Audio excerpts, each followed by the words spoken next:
Dear viewers, हमारे दृष्टि PCS channel पर अब से हर रोज शाम 6 बजे राज्य विशेष करंट अफेयर्स देखना न भूलें। धन्यवाद।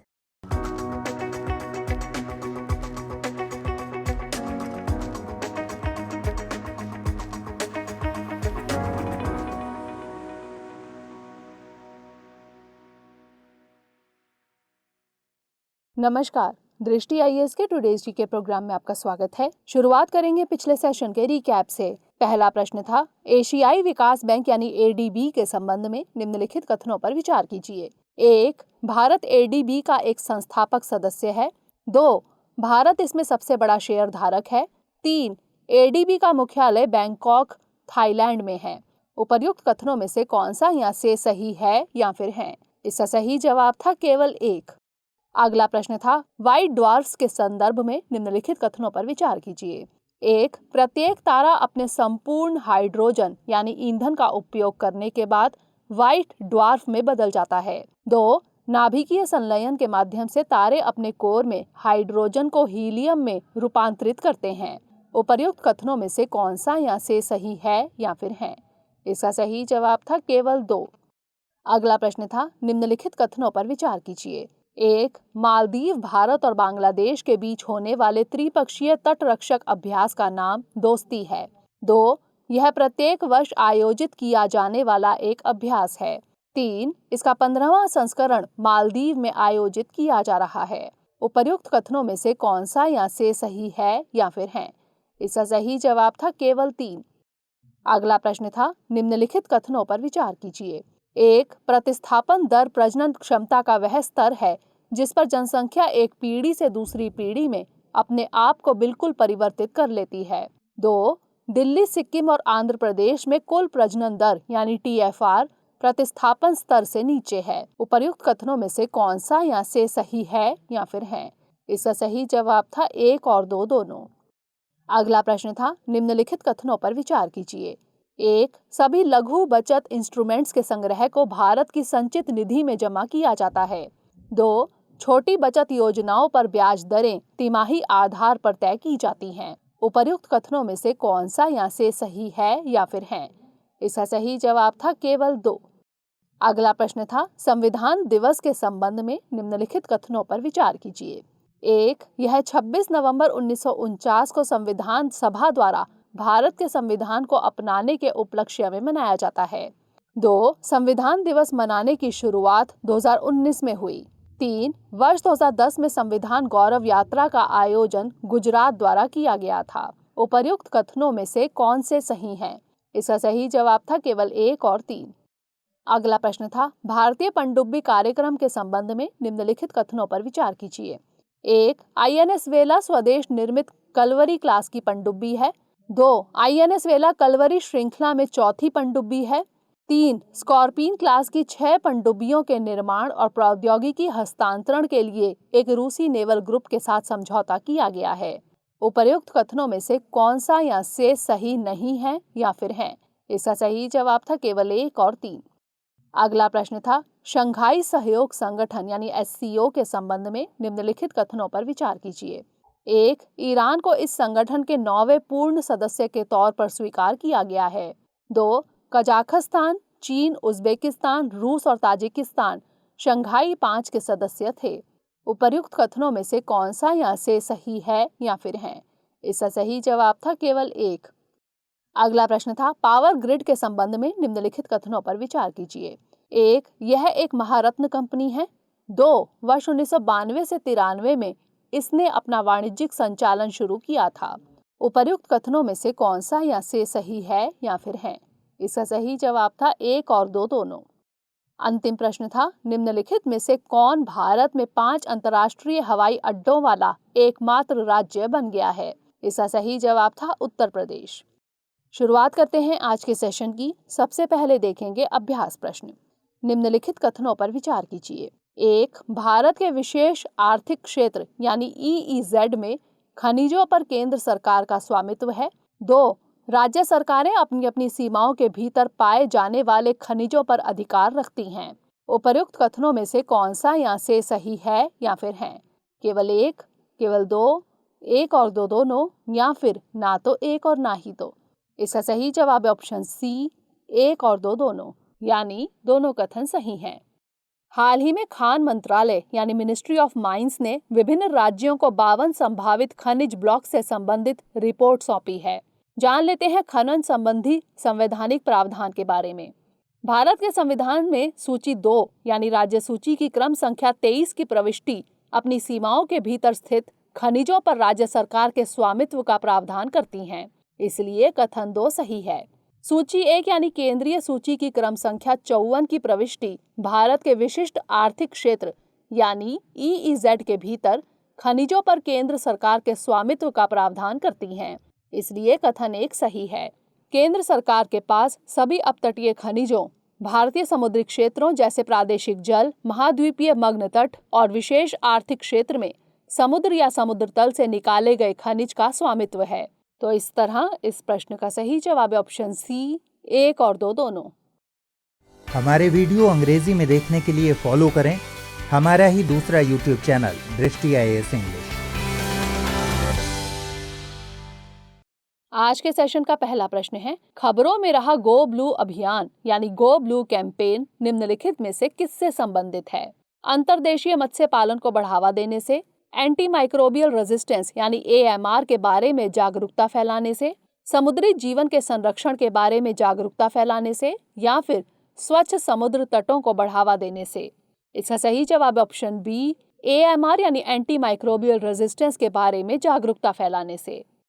हाल ही में मत्स्य पालन, पशुपालन और डेयरी मंत्रालय ने 28 से 24 नवंबर तक विश्व रोगाणुरोधी जागरूकता सप्ताह यानी world anti microbial awareness week WAAW मनाते हुए एंटी माइक्रोबियल रेजिस्टेंस यानी AMR से निपटने के लिए राष्ट्रीय कार्य योजना पर एक कार्यशाला का आयोजन किया।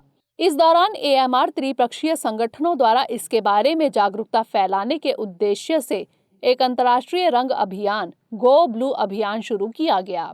एंटी माइक्रोबियल रेजिस्टेंस का मतलब किसी भी सूक्ष्म जीव द्वारा एंटी माइक्रोबियल दवाओं जिनका उपयोग संक्रमण के इलाज के लिए किया जाता है के विरुद्ध प्रतिरोध हासिल करने से है। रोगाणुरोधी प्रतिरोध विकसित करने वाले सूक्ष्म जीवों को प्रायः सुपर बग्स के रूप में जाना जाता है। गौरतलब है कि विश्व स्वास्थ्य संगठन यानी WHO द्वारा AMR को वैश्विक स्वास्थ्य के लिए शीर्ष 10 खतरों में से एक के रूप में चिन्हित किया गया है। अतः विकल्प बी सही उत्तर होगा। तो इस तरह इस प्रश्न का सही जवाब option B, anti microbial resistance के बारे में जागरूकता फैलाने से। अगला प्रश्न है, वैश्विक पोषण रिपोर्ट यानी ग्लोबल न्यूट्रिशन रिपोर्ट 2021 के संदर्भ में निम्नलिखित कथनों पर विचार कीजिए। 1. कोई भी देश वयस्क मोटापे में वृद्धि को रोकने या नमक यानी सोडियम सेवन में सापेक्ष कमी हासिल करने के मामले में ट्रैक पर नहीं है। 2. भारत में एनीमिया और चाइल्डहुड वेस्टिंग में महत्वपूर्ण प्रगति हुई है। उपर्युक्त कथनों में से कौन सा यहाँ से सही है या फिर है? केवल 1, केवल 2, 1 और 2 दोनों, या फिर ना तो 1 और ना ही 2? इसका सही जवाब ऑप्शन ए, केवल 1। हाल ही में वैश्विक पोषण रिपोर्ट यानी ग्लोबल न्यूट्रिशन रिपोर्ट 2021 जारी हुई। जान लेते हैं वैश्विक पोषण रिपोर्ट के बारे में। यह वैश्विक, क्षेत्रीय और विभिन्न देशों के मध्य वैश्विक पोषण स्थिति के संबंध में विवरण प्रदान करती है। यह रिपोर्ट पोषण स्थिति को सुधारने के प्रयासों पर एक रिपोर्ट कार्ड के तौर पर कार्य करती है। जान लेते हैं वैश्विक पोषण रिपोर्ट 2021 के प्रमुख बिंदुओं के बारे में। इसके मुताबिक भारत में 15 से 49 आयु वर्ग की लगभग आधे से अधिक महिलाएं एनीमिया से ग्रसित हैं। भारत उन 23 देशों की सूची में शामिल है जिनमें चाइल्ड वेस्टिंग यानी कद के अनुपात में वजन कम होना को कम करने की दिशा में कोई प्रगति नहीं हुई है। इसलिए कथन 2 गलत है। प्रगति के वर्तमान स्तर पर वैश्विक स्तर पर अधिकांश देशों द्वारा वैश्विक पोषण लक्ष्यों को वर्ष 2025 तक हासिल नहीं किया जा सकेगा। पिछले दशक में वयस्कों की होने वाली कुल मौतों में से 1/4 का कारण खराब आहार है। वहीं कोई भी देश वयस्क मोटे में वृद्धि को रोकने या नमक या सोडियम के सेवन में 30% की सापेक्ष कमी हासिल करने के ट्रैक पर नहीं है। अतः कथन 1 सही है। तो इस तरह इस प्रश्न का सही जवाब ऑप्शन ए, केवल 1। अगला प्रश्न है, निम्नलिखित कथनों पर विचार कीजिए। 1. इसे अरब क्षेत्र से भारत में अवैध रूप से तस्करी कर लाया गया था। 2. 15 डिग्री सेल्सियस से 28 डिग्री सेल्सियस के बीच तापमान वाली गर्म और आर्द्र जलवायु की आवश्यकता होती है। 3. पश्चिमी और पूर्वी घाटों में स्वाभाविक रूप से बढ़ता है। उपर्युक्त कथन सबसे उपयुक्त रूप से निम्नलिखित में से किस फसल से संबंधित है? तंबाकू, नीलगिरी चाय, कॉफी या फिर काजू? इसका सही जवाब है option C, coffee. Coffee Bharat में 17वीं शताब्दी के अंत में आई थी। दरअसल 1670 में मक्का जाने वाले एक भारतीय तीर्थयात्री ने यमन से 7 फलियों की तस्करी कर भारत वापस आकर उन्हें कर्नाटक की चंद्रगिरी पहाड़ियों में लगाया। उस समय अरब से कॉफी के बीज लेना अवैध था। भारत में कॉफी पश्चिमी और पूर्वी घाटों के पारिस्थितिक रूप से संवेदनशील क्षेत्रों में घनी प्राकृतिक छाया में उगाई जाती है। जान लेते हैं कॉफी के लिए आवश्यक जलवायु परिस्थितियों के बारे में। कॉफी के पौधों को गर्म और आर्द्र जलवायु की आवश्यकता होती है, जिसमें तापमान 15 डिग्री सेल्सियस से 28 डिग्री सेल्सियस के बीच होता है और वर्षा 150 से 250 सेंटीमीटर तक होती है। पाला, बर्फबारी तथा 30 डिग्री सेल्सियस से ऊपर का उच्च तापमान और तेज धूप कॉफी की फसलों के लिए अच्छी नहीं होती है और यह आमतौर पर छायादार वृक्षों के नीचे उगाई जाती है। इसकी बेरीज के पकने के समय शुष्क मौसम आवश्यक है। इसके लिए रुका हुआ पानी हानिकारक होता है और यह समुद्र तल से 600 से 1600 मीटर की ऊंचाई पर पहाड़ी ढलानों पर उगाई जाती है।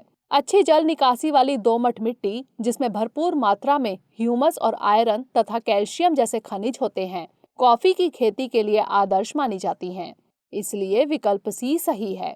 तो इस तरह इस प्रश्न का सही जवाब है ऑप्शन सी, कॉफी। अगला प्रश्न है, एक्रॉस योजना यानी एक्रॉस स्कीम के संदर्भ में निम्नलिखित कथनों पर विचार कीजिए। 1. यह पृथ्वी विज्ञान मंत्रालय यानी MOES के वायुमंडलीय विज्ञान कार्यक्रमों से संबंधित है। 2. इससे चक्रवात, तूफानी लहरों, लू और गरज से संबंधित पूर्वानुमान में सुधार आएगा। उपर्युक्त कथनों में से कौन सा या से सही है या फिर है? केवल 1, केवल 2, 1 और 2 दोनों, या फिर ना तो 1 और ना ही 2? इसका सही जवाब है ऑप्शन सी, 1 और 2 दोनों। हाल ही में केंद्रीय मंत्रिमंडल ने एक्रॉस योजना को अगले 5 सालों यानी 2021 से 26 के लिए जारी रखने को मंजूरी दे दी है। जान लेते हैं एक्रॉस योजना के बारे में। इसका पूरा नाम है atmosphere and climate research modelling observing systems and services. यह पृथ्वी विज्ञान मंत्रालय यानी MOES के वायुमंडलीय विज्ञान कार्यक्रमों से संबंधित है। यह मौसम और जलवायु सेवाओं से संबंधित विभिन्न पहलुओं को संबोधित करती है, इसलिए कथन 1 सही है। यह योजना बेहतर मौसम, जलवायु और महासागरीय पूर्वानुमान और सेवाएं प्रदान करने में सहायक है। इसके तहत चक्रवात, तूफानी लहरों, हीट वेव और गरज की चेतावनी शामिल है, इसलिए कथन 2 सही है। यह पूर्वानुमान तैयार करने से लेकर इसके वितरण तक की पूरी प्रक्रिया में हर स्तर पर कर्मियों के साथ साथ आवश्यक प्रशासनिक सहायता की जरूरत के कारण कई लोगों के लिए रोजगार के अवसर भी पैदा करती है। तो इस तरह इस प्रश्न का सही जवाब है ऑप्शन सी, 1 और 2 दोनों, यानी दोनों कथन सही हैं। अगला प्रश्न है, हवाना सिंड्रोम के संबंध में निम्नलिखित कथनों पर विचार कीजिए। 1. इस बीमारी के लक्षण पहली बार 2016 में क्यूबा में अमेरिकी राजनयिकों में देखे गए थे। 2. निर्देशित माइक्रोवेव विकिरण यानी डायरेक्टेड माइक्रोवेव रेडिएशन हवाना सिंड्रोम के एक संभावित कारण के तौर पर है। उपर्युक्त कथनों में से कौन सा या से सही है या फिर है? केवल 1, केवल 2, 1 और 2 दोनों, या फिर ना तो 1 और ना ही 2? इसका सही जवाब है ऑप्शन सी, 1 और 2 दोनों, यानी दोनों कथन सही हैं। हाल ही में FBI ने कहा कि असामान्य स्वास्थ्य घटनाओं, व्यापक रूप से हवाना सिंड्रोम के मुद्दे से निपटना उसकी सर्वोच्च प्राथमिकता है। यह इसके कारणों की जांच करने और कर्मचारियों की सुरक्षा में सहायक होगा। अब जान लेते हैं हवाना सिंड्रोम के बारे में।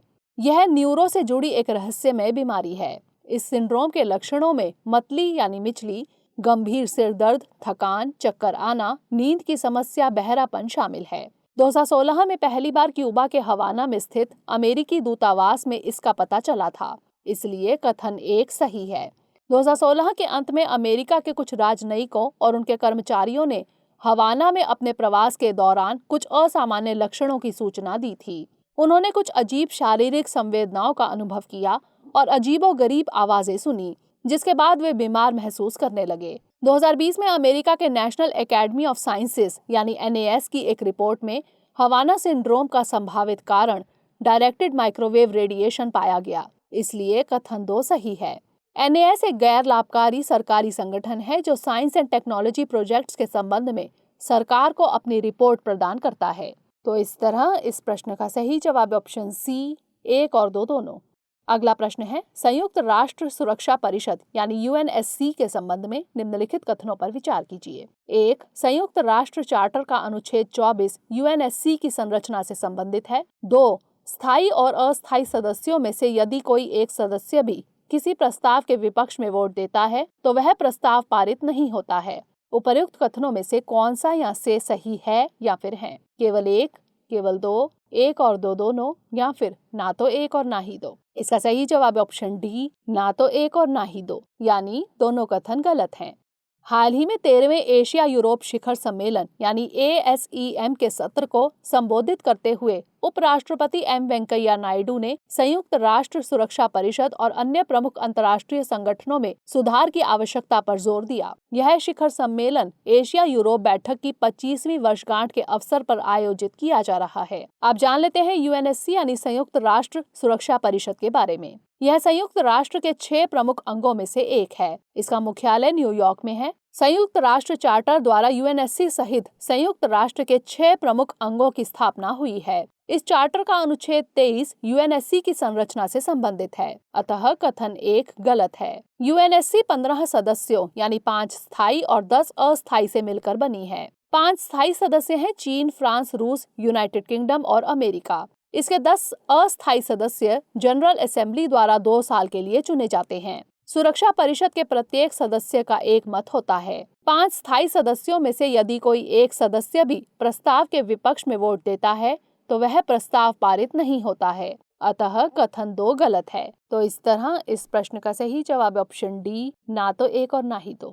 अगला प्रश्न है, इंटरपोल के संबंध में निम्नलिखित कथनों पर विचार कीजिए। 1. इसका मुख्यालय लियोन, फ्रांस में है। 2. प्रत्येक सदस्य देश एक इंटरपोल नेशनल सेंट्रल ब्यूरो यानी NCB की मेजबानी करता है। 3. राष्ट्रीय जांच एजेंसी यानी NIA को भारत के नेशनल सेंट्रल ब्यूरो के तौर पर नामित किया गया है। उपर्युक्त कथनों में से कौन से सही हैं? केवल 1 और 2, केवल 2 और 3, केवल 1 और 3, या फिर उपर्युक्त सभी? इसका सही जवाब है ऑप्शन ए, केवल 1 और 2।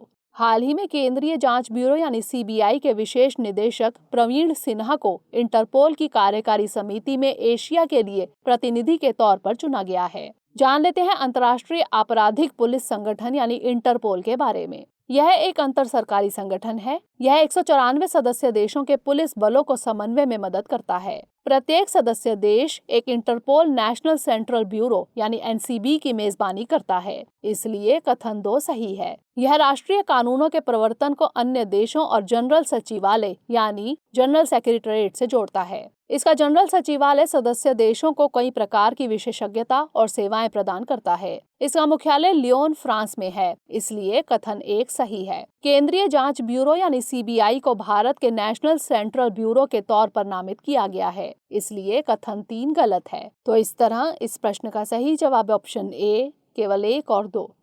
अगला प्रश्न है, नागालैंड राज्य के संबंध में निम्नलिखित कथनों पर विचार कीजिए। 1. इसे 1962 में नागालैंड राज्य अधिनियम द्वारा राज्य का दर्जा प्राप्त हुआ। 2. नागालैंड विधानमंडल में एक सदनीय विधायिका है। उपर्युक्त कथनों में से कौन सा या से सही है या फिर है? केवल 1, केवल 2, 1 और 2 दोनों, या फिर ना तो 1 और ना ही 2। इसका सही जवाब ऑप्शन सी, 1 और 2 दोनों, यानी दोनों कथन सही हैं। हाल ही में 13वीं नागालैंड विधानमंडल यानी NLA का 2 दिवसीय 9वां सत्र कोहिमा में शुरू हुआ। जान लेते हैं नागालैंड के बारे में। नागालैंड ने 1962 में संसद द्वारा नागालैंड राज्य अधिनियम के पारित होने के बाद राज्य का दर्जा प्राप्त किया, अतः कथन 1 सही है। 1 दिसंबर 1963 को नागालैंड भारत का एक राज्य बना। नागालैंड विधानमंडल में एक सदनीय विधायिका है, इसलिए कथन 2 सही है। जनवरी 1964 में निर्वाचन के बाद 11 फरवरी 1964 को पहली नागालैंड विधानसभा का गठन किया गया था। तो इस तरह इस प्रश्न का सही जवाब ऑप्शन सी, 1 और 2 दोनों।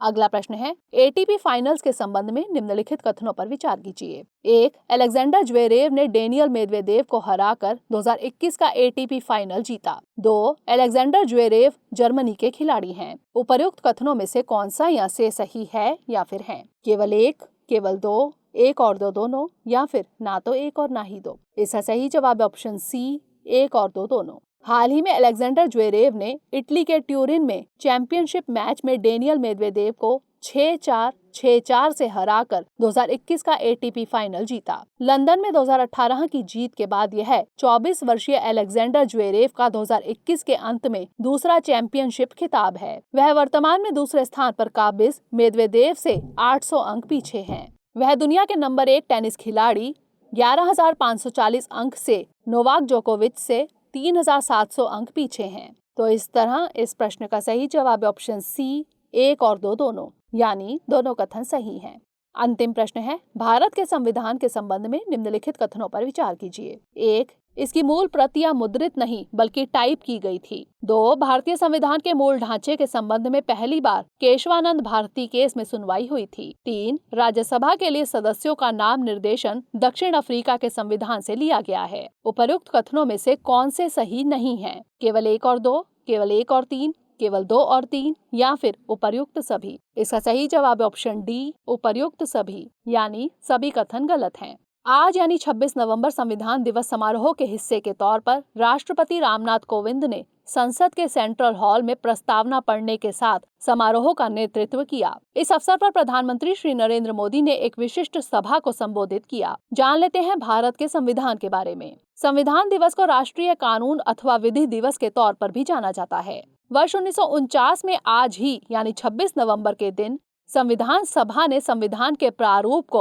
औपचारिक तौर पर मान्यता दी थी। 19 नवंबर 2015 को सामाजिक न्याय एवं अधिकारिता मंत्रालय ने 26 नवंबर के दिन को संविधान दिवस के तौर पर अधिसूचित किया। संविधान को बनने में 2 साल 11 महीने और 18 दिन का समय लगा। भारतीय संविधान की मूल प्रतियां टाइप या मुद्रित नहीं थी, इसलिए कथन 1 गलत है। उन्हें हाथ से लिखा गया था और अब उन्हें संसद के पुस्तकालय में हीलियम से भरे चैम्बर यानी केस में रखा गया है। प्रेम बिहारी नारायण रायजादा ने हाथ से अंग्रेजी में संविधान की मूल प्रतियां यानी कॉपी लिखी थी। राज्यसभा के सदस्यों का नाम निर्देशन आयरलैंड से लिया गया है, जबकि राज्यसभा के सदस्यों का निर्वाचन दक्षिण अफ्रीका से लिया गया है। अतः कथन 3 गलत है। मूल अथवा आधारभूत ढांचा का उल्लेख संविधान में नहीं है। यह अवधारणा पहली बार गोलकनाथ मामले में चर्चा में आई। अतः कथन 2 गलत है। 1973 में ऐतिहासिक केशवानंद भारती मामले में पहली बार सुप्रीम कोर्ट ने इस अवधारणा को मान्यता दी थी। तो इस तरह इस प्रश्न का सही जवाब ऑप्शन डी, उपर्युक्त सभी। अब नोट कर लेते हैं आज का अभ्यास प्रश्न। निम्नलिखित में से कौन से देश ओपेक प्लस में शामिल है? 1 मैक्सिको, 2 मलेशिया, 3 रूस, 4 सूडान। नीचे दिए गए कूट का प्रयोग कर सही उत्तर चुनिए। केवल 1 और 2, केवल 3 और 4, केवल 1 और 3 या फिर 1, 2, 3 और 4। इसका उत्तर हमें कमेंट सेक्शन में जरूर भेजिएगा। अगले सेशन में नए प्रश्नों के साथ मिलेंगे। तब तक के लिए धन्यवाद।